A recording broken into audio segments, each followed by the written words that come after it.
আমাকে অনেকে না পেছন থেকে যারা আমার তো চ্যানেল নেই, তো অন্যান্য চ্যানেলে অনেকে কমেন্ট করে থাকে। যেমন আমি সেদিনে যাচ্ছিলাম ত্রিপুরাতে মায়ের প্রসাদ বানাতে, তো সেখানেও একটা কথা হয় যে অরুণদা যাচ্ছে ত্রিপুরাতে প্রসাদ বানাতে, এমন আবভাব দেখাচ্ছে মনে হয় যেন কি বলে টাটা বিড়লার কোনো অনুষ্ঠানে, হ্যাঁ টাটা বিড়লার কোনো অনুষ্ঠানে রান্না করতে যাচ্ছে। অসংখ্য ধন্যবাদ ভাই, তোমরা যে কমেন্ট গুলো করো আমার খুব ভালো লাগে। তার একটাই কারণ যে তোমাদের এক একটা সময় থাকে, যে সময়টুকু আমি মনে করি তোমার পরিবারের কথা না এতটা না ভেবে তোমরা আমার কথা ভাবো। রাত্রি জেগে ভাবা হয় যে অরুণদাকে কিভাবে কথা বলবো, কিভাবে লিখবো ফোনের মধ্যে।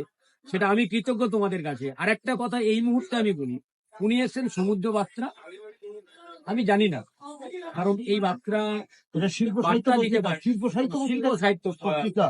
উনি এই বার্তাটা উনি করেন, এবং উনি সম্পাদক বিশ্বজিৎ বন্দ্যোপাধ্যায়। উনি এসছেন আমার কাছে, এটা উনি আমাকে দিলেন এবং উনিও বললেন অনেক কথা।